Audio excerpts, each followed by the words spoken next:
She thought erasing me from my son's life would be easy. Until the man from the State Department walked into the courtroom and exposed the secrets she never saw coming. The courtroom buzzed with a tense, suffocating air as I sat still, my back straight, eyes fixed ahead. Sweat gathered beneath my collar, but I didn't shift, didn't blink. Across from me, her lawyer stood with the kind of self-assuredness only the ignorant can afford. Your Honor, my client's husband is a low-level mechanic with a history of disappearing, he said, his tone measured, rehearsed. Each word was a carefully polished weapon. I listened as he painted me in shades of absence and irresponsibility. Missed birthdays, school events, even my own mother-in-law's funeral. Every pause in his speech was calculated, every breath choreographed beside him. She played her part with silent perfection. Eyes cast down, lips pressed into a sorrowful line. Just enough sadness to appear wounded, just enough composure to seem noble. I knew this act. I had lived it, but I did not speak. Not yet then the shift. The door opened quietly, but the weight of what followed was anything but quiet. The bailiff approached the judge, whispering words that drained the color from the judge's face. The courtroom stilled.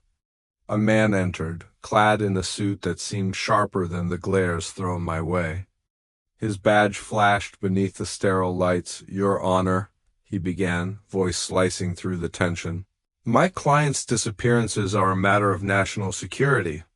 Her face faltered, the rehearsed grief cracking as she registered the presence of a truth too big to control. I felt no surge of triumph, no flare of righteous anger, just clarity. This moment wasn't about vindication. It was about precision that had started long before this hearing. It started with her silences, the late nights blurred by locked phone screens, my son's innocent drawings that featured 3 people instead of 4. She had been erasing me from their lives, quietly, methodically. I asked her once with a hint of jest what our son's favorite color was. She answered blue. It was red. Always had been. 2 months ago, I came home early, unannounced. The house was filled with the subtle betrayal of foreign cologne. Laughter spilled from the kitchen, soft and intimate. I didn't confront her. I didn't yell. I absorbed it, cataloged it, and felt a colder resolve settle in. She wanted custody not out of love, but control. She believed my absences made me vulnerable, an easy piece to discard. But she forgot who I was when I left and who I became. Instead of reacting, I started collecting. Not proof of infidelity, that was amateur. I gathered proof of motive. Hidden. Bank statements, clandestine transfers, to a name she claimed she didn't know. I followed them once, watched from a distance as they toured a private school. She was introducing herself as a single mother. I didn't intervene. I recorded her, then I went to the agency. I told them I needed to testify. They advised against it. It was too public, too risky, but I had already decided. My son was more important than any clearance level. I handed over my resignation, effective after the hearing. They sent the man in the suit to protect their interest, not mine. It didn't matter. It was enough the man handed the judge a folder, stamped, sealed, unclassified for this moment only. Operations, locations, dates, my disappearances now had context. The judge read in silence. Her hands trembled. Mrs. Langley, were you aware of your husband's role in these operations? The courtroom, once a battleground, became a vacuum. She tried to respond, but words betrayed her. She shook her head. No, he never told me. Truth, but also her mistake. I wasn't absent. I was protecting something larger. And now I was protecting something smaller. Court adjourned. Outside, the cold air bit harder than her words. You humiliated me, she spat. I turned slowly. No, you did, her face contorted. Why didn't you tell me? You didn't ask. Her anger became desperation. You lied. No, I said, stepping past her. I kept secrets for the country. You kept secrets for yourself, she followed, trying to claw back relevance. You'll never forgive me. I looked towards the car where my son waited, then back at her. I'm not interested in forgiveness. I left her. There, stranded in the silence she built anger as fire. It burns fast, wild, uncontrollable, but what I felt now was not fire. It was ice, cold, precise, unyielding.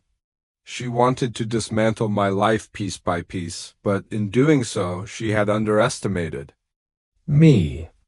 They always do in the weeks following the hearing. She tried to regain ground.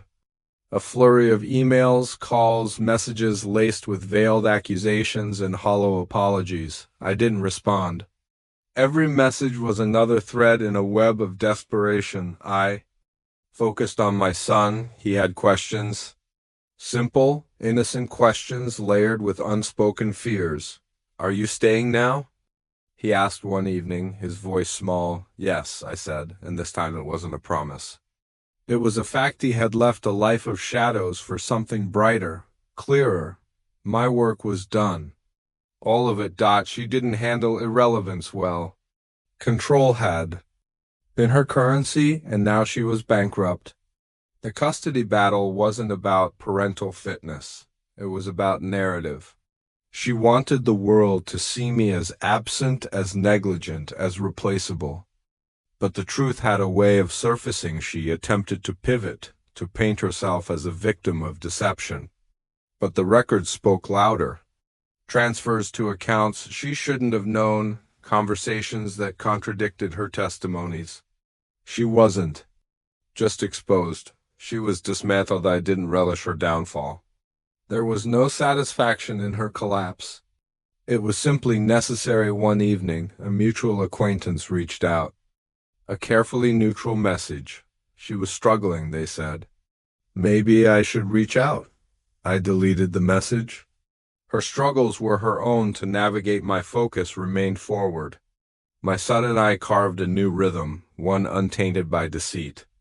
I taught him how to fix a car, how to fish, how to ask the right questions and listen for the truths between the words. He was young, but perceptive. The agency tried to lure me back. An offer veiled in flattery and duty, I declined. The field had taken. Enough. I had given enough. One afternoon, she appeared at the park where I took my son. She stood at a distance, uncertain. I felt her gaze, but didn't acknowledge it. My son ran up to me, laughing, clutching a model airplane.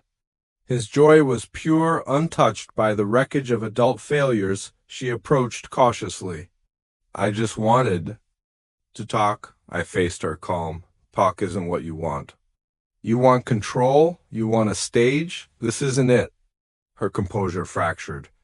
You can't keep me from him. I won't. But I will keep him from your lies. Her breath hitched. You think you're the hero? No, I said simply. I think I'm his father. With that, I walked away. My son looked up at me, unaware of the war waged in whispers and courtrooms. To him, I was just dad. That was enough in the end. I didn't need revenge. I didn't need public apologies or grand gestures of retribution. I had custody, I had the truth, and I had silence. That silence was not empty, it was peace. It was final. She would remain in that silence, irrelevant. As I built a life where erasure was no longer possible, they underestimated me. Let them. I won. Without raising my voice, I won because I never needed to. The truth was louder than any accusation, and now it was mine to hold, and so was he.